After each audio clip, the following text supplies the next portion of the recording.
Hey guys, Steve from PerforMotion here, and today we're going to talk about RPE and what it is, how we use it.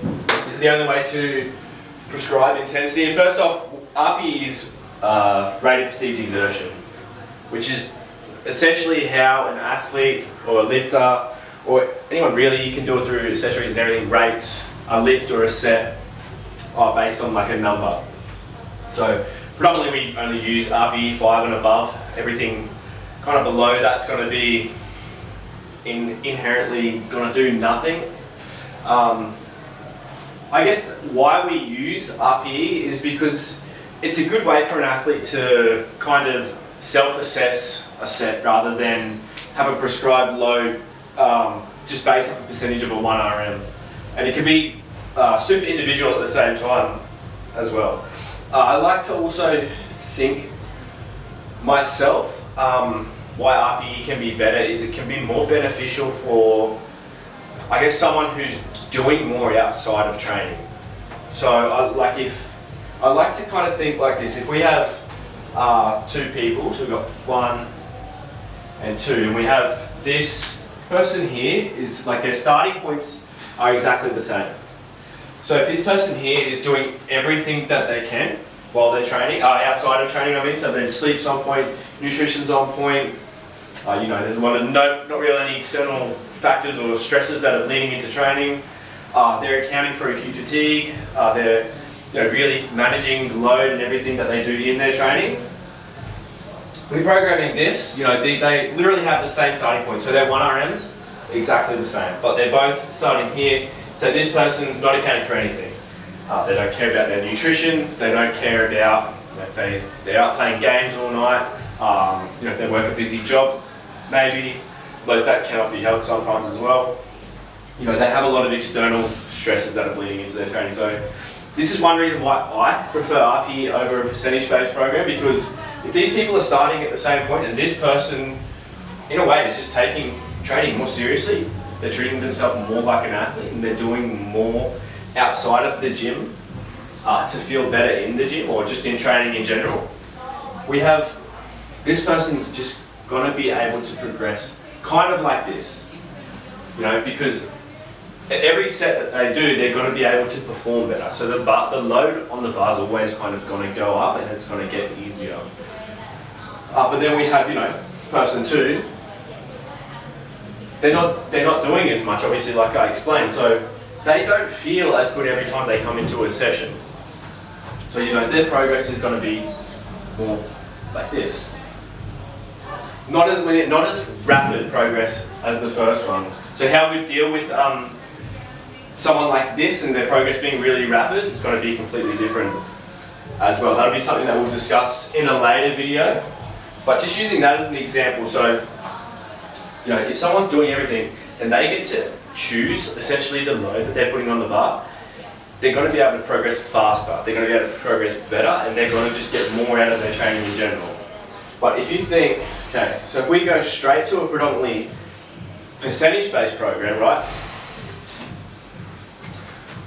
Say, their 1 RM is 100 kilos. They're both 100 kilos. They're at the exact same point.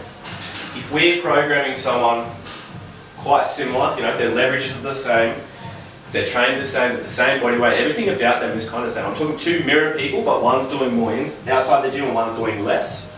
And we're programming everything percent. They progress together. Their programs are going to be exactly the same. The load on the bar is going to be exactly the same. There's going to be no difference in what they're doing to justify that this person, what he or she is doing outside the gym, has any effect, because we're predominantly just programming off this number, this percentage, and they're just literally exactly the same. That's the main reason why I prefer RPE over just basic percentages in general, or just percentages. I still think we need to use both. If you don't use both, then you're a bit lazy as a coach, I think. But then how do we kind of program it? This is on the board, but how we kind of program is different. It's very individual. Everyone's RPE is specific to themselves. So, you know, a lot of people are going to rate things differently. A lot of people move differently. Some people move faster, some move slower. You know, how they rate something is how they rate it.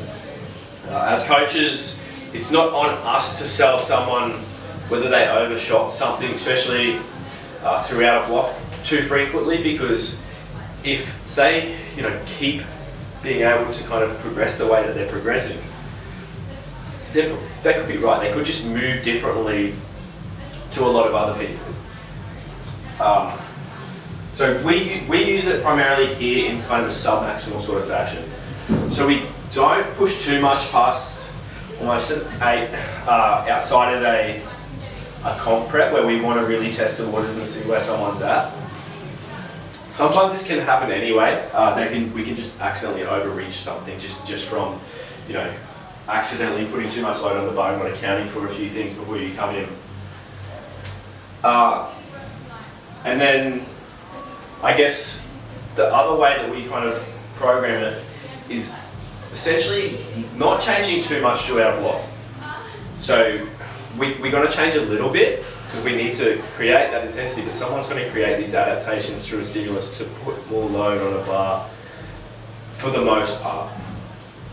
So if we look at how we program something, if we're running, I guess, singles for someone, if we start at 6, this is going to run for a few weeks, but we are going to kind of have the load go up just inevitably because someone's creating adaptations, you know. What's happening is working. So the load's going to go up. And I guess in a way, is it the only way to prescribe intensity? RPE is definitely not the only way to prescribe intensity. You can do it through multiple different ways. Obviously percentages, and obviously just like fixed loads, which are just essentially percentages as well. I think ultimately, there's not too much more to go over RPE. No? We'll have more in this series in terms of laying out programs, you know, for different people, how it is so individual, how someone's going to rate it as well. But I think this is just the gist of how we use RPE and what RPE is. And thank you.